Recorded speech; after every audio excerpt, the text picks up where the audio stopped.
I'm talking about why we don't know the true cost of the games industry. And you could think of the title of this in a different way, which is uh, how much could a ton of carbon cost, Michael? $10? Sort of arrested development type approach. My name is Dr. Ben Abraham. I'm an ex academic who became obsessed with climate change and wrote a book called Digital Gains After Climate Change, which came out in 2022. Was the first attempt to put a figure on the true cost of the entire games industry and its footprint, from making games, distributing games, playing games, and even making game hardware that we play on. Um, I also collect games industry sustainability reports and write about them for my newsletter, Greening the Games Industry. I'm very into the sort of weedy, nerdy details of that. And I also write about other sustainability issues in the games industry.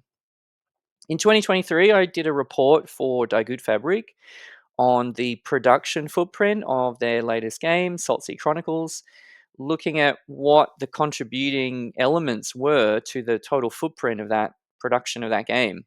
So you can have a look at that and see, what are the main costs to the planet from making games? What are the big sources of emissions? Most recently, I've been a co-founder of the Sustainable Games Alliance, and I'm in the research and standard lead there. We are in the process of developing a greenhouse gas emissions standard, a series of data collection protocols and methodologies to help games businesses figure out their entire impact from start to finish, producing the game, getting it to players' hands, and even beyond. So I'm actually asleep at the moment in bed. And by doing that, I'm avoiding 5 tons of CO2 by not flying between Melbourne and San Francisco. And keep that number in mind because it's, I think, fairly important. Most of the teaching work that I do these days involves communicating the complexity of sustainability. And one of the things that I found the most challenging is that the urgency of climate action often leads us to look for really quick answers, the kind of quick fixes. They want to know what the simple version of sustainability is, how much it's going to cost them, how long it will take. Can I just buy some carbon credits or plant trees?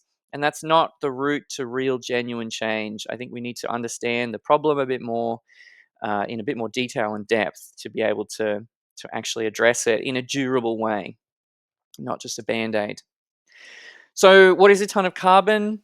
Well, what's it worth? 1 ton of carbon, if you are a participant in an emissions trading scheme, some kind of regulated carbon tax regime, that's a $60 to $70 liability, depending on where in the world you are. Which jurisdiction you're in, what kind of credits you have to buy. 1 ton of carbon is also 16 and a half trees planted and grown for 10 years. So that's seedlings to, fairly mature trees. So it's not as simple as just laying down a couple of bucks and getting your credits. Those trees actually have to survive, which is again one of those challenges with the simple solutions. 1 ton of carbon gets you 80,000 ish smartphone charges, which might seem like a lot or might not be very much depending on your perspective. And researchers have put a figure on the environmental, the social cost of the full damages associated with emitting 1 ton of CO2, somewhere at around about $185, up to, because it's a range, maybe even $400. So that's quite a departure from the emissions CO2 cost. So how do we explain the true cost? How do we connect with the true cost of carbon?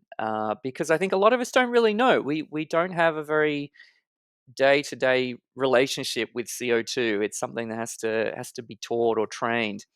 A really great tool for this is the EPA greenhouse gas equivalencies calculator. As long as they still have that and are not dismantled, what you do is you plug in a certain amount of CO2 and it just gives you the equivalence amount of use of different kinds of devices. So for 5 metric tons for my flight between Melbourne and Sydney, I could drive 1.2 cars for an entire year, or I could drive about 12,000 miles.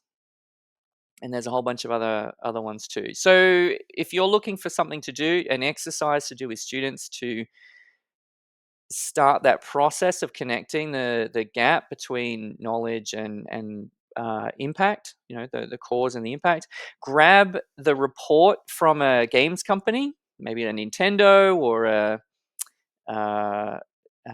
Sony, Microsoft, whatever, any big games company. Look at their CO2 numbers, plug them into the calculator, and see what is the cost of all these games. This is just an example from Nintendo. Nintendo's use of sold products category in its disclosures. That's all of the Switches that are sold in a given year, and their footprint. And then you can put a dollar value on that and see what the kind of impact cost is. But ultimately, we actually still don't know what the full cost is of the games industry, whether that's in CO2 or in the dollar sort of impact. And that's because everybody approaches it in slightly different way. People choose to disclose slightly different approaches, use different methods. Basically, in 2023, the disclosures of the total games industry's footprint were 8.8 million tons. That's just the numbers that they added up. The true figure, once we start to include things that are not covered by corporate disclosures, is probably around 50 million tons. Do we really know what 50 million tons means?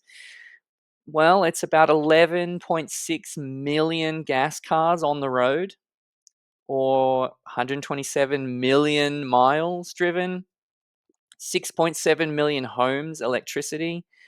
These are big things that the games industry is costing the earth. And I think at a certain point, I don't want this to be the case, but I suspect that we're going to face trade-offs. So that's why the Sustainable Games Alliance is developing a greenhouse gas emissions standard to standardize the approach so we can actually say for certain what is happening in different parts of the games industry, have one consistent, applicable methodology for calculating the emissions from start to finish. And that will include data collection protocols, increasing transparency and comparability between different companies, and it will ultimately be a lower risk, right? We don't then end up having individual companies facing the same sorts of questions around approach. And basically, we want to make CO2, the environmental climate footprint of the games industry, we want to make it applicable and understandable for the games industry. So if that's interesting to you, please check out the website or join our Discord and get in touch.